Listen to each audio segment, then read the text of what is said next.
भारत और पाकिस्तान को खेलना चाहिए या फिर नहीं?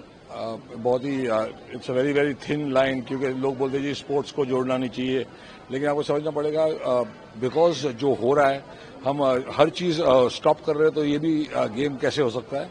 लेकिन स्पोर्ट्स अलग चीज है। लोग बोलते हैं हम फिल्में बनाते हैं, फिल्म में कोई पाकिस्तानी आता है तो वो कुछ अलग चीज हो जाती है। हर चीज कैटेगराइज होते जा रहा है। तो Pakistan has to learn with doing anything wrong in India, they are losing out. उनके देश में बहुत तकलीफ आती है। पहले ही बेचारों का देश ठीक नहीं चल रहा, इंडिया को तो कोई फर्क नहीं पड़ता। एंड मेन चीज है कि हमें चाहिए कि अमन शांति हो, पर पहल उनको करनी पड़ेगी, बिकॉज हर बार वो कुछ ना कुछ गड़बड़ करते हैं। इंडिया तो कभी लाइफ में कोई भी कंट्री के ऊपर आज तक हमने कभी अटैक नहीं किया, लेकिन अगर कोई अटैक करेगा तो फिर हम बहुत करारा जवाब देते हैं। हमारी पिक्चर आ रही है सन ऑफ सरदार, उसमें भी कुछ एंगल है, पर वो बहुत ही प्यारा और मजेदार एंगल है। तो हम चाहते हैं कि अमन शांति बने, क्योंकि आई थिंक लोग तो अमन शांति चाहते हैं, लेकिन जो पॉलिटिक्स है और थोड़े जो चंद गंदे लोग हैं पाकिस्तान के अंदर, जो ये ट्रेनिंग और टेररिज्म को सपोर्ट करते हैं, लानत है उन पे, ऊपर वाला उनको अच्छा सबक सिखाएगा। हमने देखा कि सर तमाम यूट्यूब चैनल्स को, तमाम अभिनेताओं को, अभिनेत्रियों को ब्लॉक किया गया हिंदुस्तान में, जो कि पाकिस्तान से संबंधित थे। हाँ। हानिया आमिर सरी के तमाम नाम हैं। हाँ। लेकिन जब क्रिकेट की बात आती है तो अब तमाम जनता भी पूछ रही कि पहले ऑपरेशन सिंदूर किया गया, पहलगाम में 26 लोगों की मौत हो जाती है, फिर ऐसा क्यों भारत और पाकिस्तान के बीच में? ये प्रॉब्लम ये है कि यानी हम लोग जो है बहुत अमन प्रिय मुल्क है। हमारा जो देश है वो बहुत पीसफुल नेशन है। हम कभी भी ज्यादा दुश्मनी ये जो 2-3 दिन में वॉर खत्म हो रही थी तो वो हमने स्टॉप कर दी, तो अच्छी बात है। बिकॉज अगर यूक्रेन और रशिया की वॉर 3 साल चल सकती है, तो इंडिया और पाकिस्तान की वॉर 3 साल चल सकती है, बिकॉज सपोर्ट करने बाहर के लोग आ जाते हैं। Pakistan itself can not fight India, India is very strong.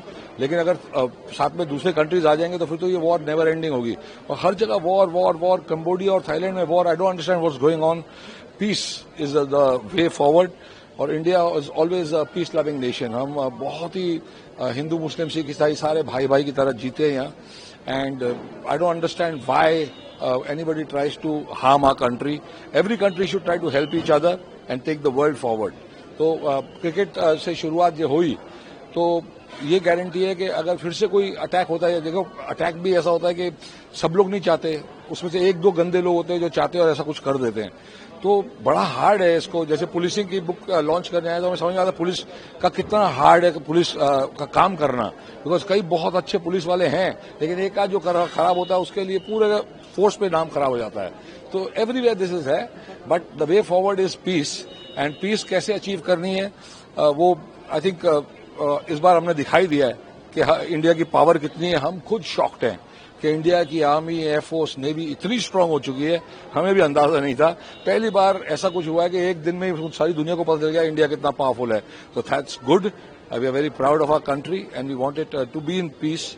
हम चाहते हैं कि सारे रिश्ते अच्छे हो जाएं।